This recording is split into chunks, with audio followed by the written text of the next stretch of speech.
Breaking news. Some secret XRP documents have surfaced thanks to a Freedom of Information Act FOIA request. That's right, the curtain has been pulled back and it's making waves. Take a look at this headline from Decrypt. Coinbase releases treasure trove of SEC docs on Ethereum, XRP, and more. And here's the kicker. Ripple didn't just play defense during their lawsuit with the SEC. They hit back in style. About a year into the legal battle, the SEC started fishing for information completely unrelated to the case. Ripple's response? A firm thanks, but no thanks. A newly released SEC letter coupled with a bold reply from Ripple's chief legal officer, Stuart Alderati, shows just how unfazed Ripple was. Thanks to the FOIA request, we now have a front row seat to this behind-the-scenes drama. Trust us, it's a fascinating glimpse into how Ripple stood its ground. Stay tuned for the juiciest details. The back and forth between Ripple and the SEC has been loaded with behind-the-scenes drama, much of which remains hidden except for the publicly filed documents. Most of it will likely stay in the shadows, but every now and then, we get a fascinating glimpse behind the curtain. That said, let me just make something crystal clear. I'm not a financial expert, far from it. This isn't financial advice, and you definitely shouldn't make any buying or selling decisions based on what I say or write. Always do your own research. Let's dive in. Coinbase, one of the top US exchanges, has dropped some fascinating details about the SEC's internal chatter on XRP and Ethereum's status as securities. Thanks to Freedom of Information Act FOIA requests sent to multiple federal agencies, including the SEC, Coinbase uncovered internal emails from 2021. These reveal SEC staff debating whether XRP has traits of a security. In a particularly interesting twist, the agency even floated the idea of consulting an expert to determine what might happen to the XRP ledger if Ripple suddenly shut its doors and walked away. Well, folks, let's talk about something we all know. If Ripple suddenly vanished tomorrow, sure, there might be some initial market chaos. People might wonder, what happened? Did they disappear into thin air? Did they implode? Valid questions, I suppose. But here's the kicker. None of that would matter to the XRP ledger. Why?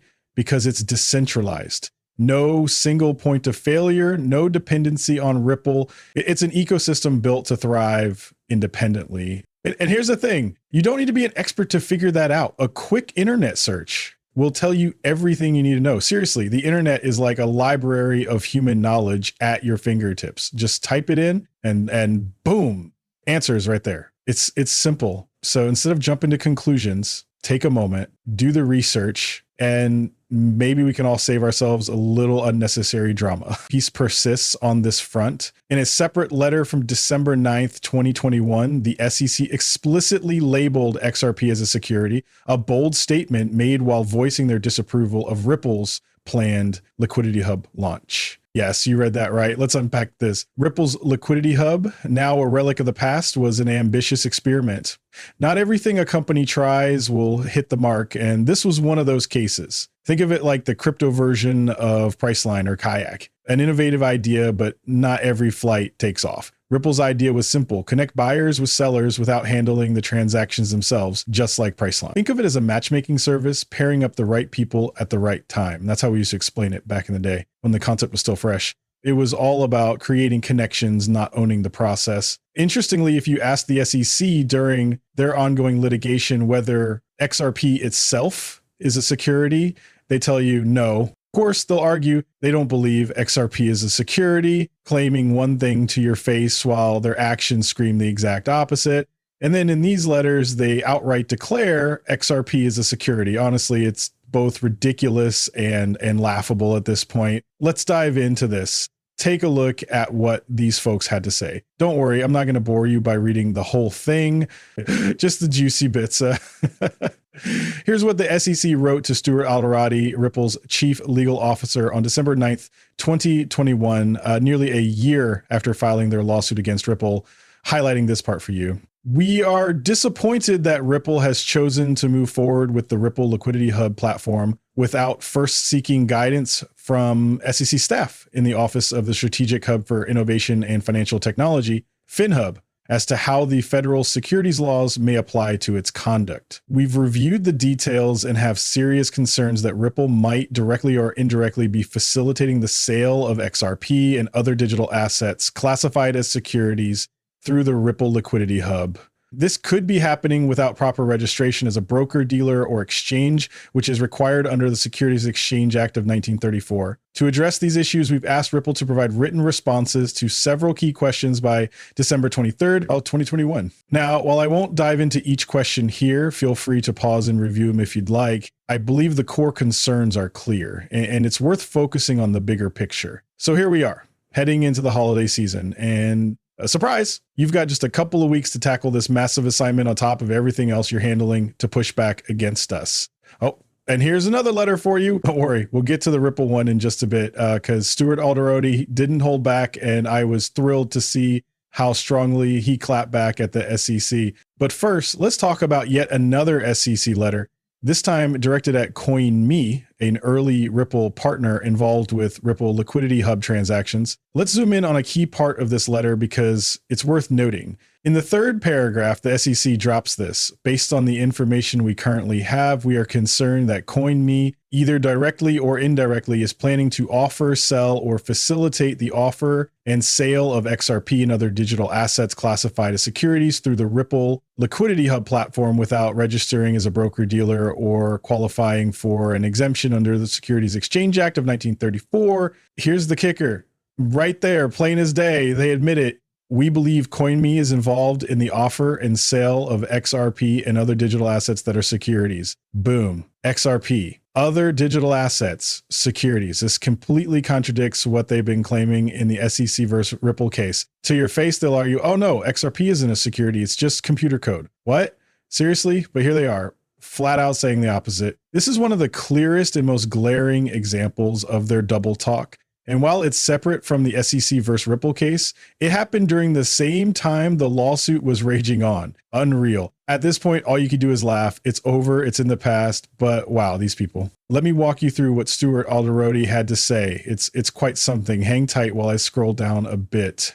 Here we go. Yep, this is the moment we've been waiting for. Oh, wow. Just look at this. So here's the deal. Stuart Alderoty, Ripple's chief legal officer, fired back at the SEC on their final day to respond, December 23rd, 2021. That was the deadline. And let's just say they didn't let it slide. Some details are redacted. So anytime it pops up, I'll just say redacted. And here's how it starts. Dear Redacted, this responds to Redacted's email from December 10th, 2021, and the accompanying letter dated December 9th, 2021. The letter requested a response by December 23, 2021, less than 2 weeks after it was sent, and smack in the middle of the holiday season. Unreasonable? Absolutely. Let's be real, folks. The man has a point. It couldn't be clearer that the SEC doesn't give a fox about timing or disrupting anyone's holidays, especially those even remotely connected to XRP. Remember when Ripple got hit with that SEC lawsuit on December 22, 2020, just 3 days before Christmas? Oh, and let's not forget, it was Jay Clayton's last full day as SEC chair. Talk about a parting gift. Clayton just dropped the lawsuit, said Merry Christmas, and walked out the door. Bob probably got the "let me show you how it's done" speech that day. And that was that. So yeah, if you're wondering, the SEC gives exactly zero fox to zero. Stuart presses on, making it clear just how unreasonable the timeline is. As the SEC knows, Ripple is neck deep in expert discovery for the ongoing SEC v. Ripple Labs Inc. litigation, with depositions happening left and right and more lined up in the coming weeks under the expedited discovery schedule. Ripple's attention is completely tied up in meeting its legal obligations. Ripple simply doesn't have the bandwidth to juggle this new request alongside everything else. And then there's the SEC's claim of being disappointed that Ripple launched the Liquidity Hub without first consulting FinHub for guidance on federal securities laws. That statement is frankly baffling. Why? First, Ripple has spent over 2 years attempting to work collaboratively with the SEC prior to this litigation. Second, let's be real, the SEC isn't Ripple's prudential regulator. That's just the hard truth here. I've got to take a moment and say, thank goodness it's 2025 and we've finally moved past the SEC trying to claim dominion over crypto. Back then, they were scrambling to stake their claim on an industry Congress never gave them authority over. It was pure regulatory land grabbing. That's the reality we were living in. Anyway, Stuart shed some light. The countless reports showing that engaging with the SEC often ended in a lawsuit or threats, with zero guidance offered in return. Ripple wasn't obligated or required to ask the SEC for advice on how to run its business. And let's be real, that's 100% true. More than that, Ripple actually made the effort to be transparent, seeking guidance. And what did they get for it? A lawsuit. The SEC turned their openness into an attack. Honestly, it feels like the SEC uses lawsuits as a lead generation tool. Anyway, Stewart presses on. To quote the SEC's letter, this is a fact-finding inquiry and not a conclusion of any legal violation. However, the letter seems to center on how federal securities laws might apply to Ripple's upcoming Liquidity Hub product. Ripple, for its part, is confident there are no securities concerns with the product as currently planned. So, what exactly is the Liquidity Hub? Think of it as a matchmaking service for digital asset trading. Initially launching with CoinMe as its alpha user, it's a smart software solution that connects buyers and sellers, leveraging existing markets like exchanges and OTC desks to optimize prices through smart order routing. In simpler terms, Ripple isn't reinventing the wheel, it's just helping traders find the best deals out there more efficiently. Stewart adds that through the Liquidity Hub, Ripple plans to offer access to select digital assets right from launch. Bitcoin, Ethereum, Bitcoin Cash, Ethereum Classic, and Litecoin. Noticeably absent, XRP. These 5 digital assets have been widely available on US platforms for years without a single peep from the SEC. So the claim that Ripple is planning to facilitate the offer and sale of digital assets that are securities holds no water. Let's be real, Ripple deliberately excluded XRP to avoid giving the SEC any excuses. They went above and beyond to sidestep conflict, ensuring they didn't hand over ammunition to those relentless folks at the SEC. Then Stewart fired back with a sharp response. There is no conceivable securities violation arising from Ripple's Liquidity Hub activities, and the continuation of this inquiry would be nothing short of an effort to unfairly target and intimidate Ripple while dodging discovery orders and deadlines during litigation. I trust this addresses the concerns raised in your letter. Ripple preserves and does not waive any privileges.